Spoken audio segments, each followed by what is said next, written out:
15 ছেপ্টেম্বৰত আমাৰ প্ৰথমটো ৰিক্ৰুটমেণ্টৰ পৰীক্ষা আৰম্ভ হ'ব। 11 লাখ প্ৰাৰ্থী। পৰীক্ষা পতা সহজ নহয়। যোৱাবাৰ প্ৰাৰ্থী কম আছিল কাৰণে চেণ্টাৰ কম আছিল। এইবাৰ চেণ্টাৰো বহুত, প্ৰত্যাহ্বানো বহুত। কালিৰ পৰা আমি প্ৰস্তুতি কৰিম যাতে পৰীক্ষা সুন্দৰ কৰি হয় আৰু পৰীক্ষা আমি যাতে সফলতাৰে পাৰ কৰিব পাৰোঁ। পৰীক্ষাত নকল কৰা বা পৰীক্ষাত নিয়মৰ বাহিৰত গৈ যিসকলে কপি কৰে, নকল কৰে, তেওঁলোকৰ বিৰুদ্ধে আমাৰ চৰকাৰে এখন বিধানসভাত আইন প্ৰণয়ন কৰিছে।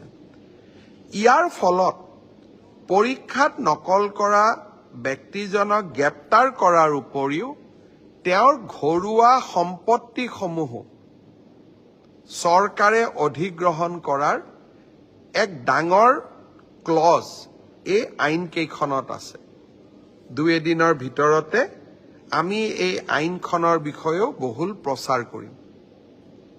মই আশা কৰিম মেধাৰ ভিত্তিত নিযুক্তি। বহুতে কয় মোৰ মেৰিট আছে কাৰণে মই চাকৰি পালোঁ।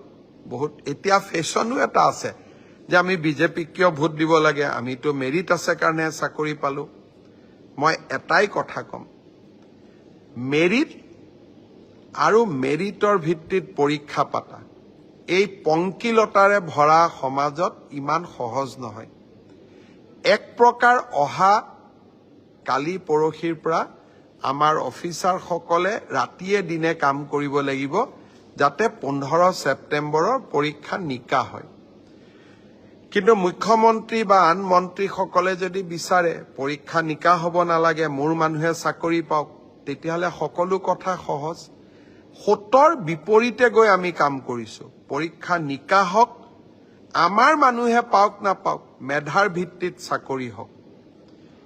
এই সংকল্পক সিদ্ধিলৈ ৰূপান্তৰ কৰা এটা অতি কঠিন কাম। 15 ছেপ্টেম্বৰত আমি আকৌ এটা শিক্ষাৰ্থীসকলেও পৰীক্ষা দিব, চৰকাৰেও এটা কঠিন পৰীক্ষাৰ সন্মুখীন হ'ব। মই আপোনালোকৰ সহায় সহযোগিতা বিচাৰিম। আমি কেইবাটাও টেলিফোন নম্বৰ দিম। কোনোবাই যদি ক'ৰবাত কিবা এই ধৰণৰ বেআইনী ঘটনাৰ সুযোগ পায়, নকল কৰাৰ ঘটনাৰ খবৰ পায়, কিবা নকৰিবলগীয়া কাম কৰিব এনেকুৱা আগতীয়া খবৰ পায়, আপোনালোকে যাতে আমাক জনাব পাৰে।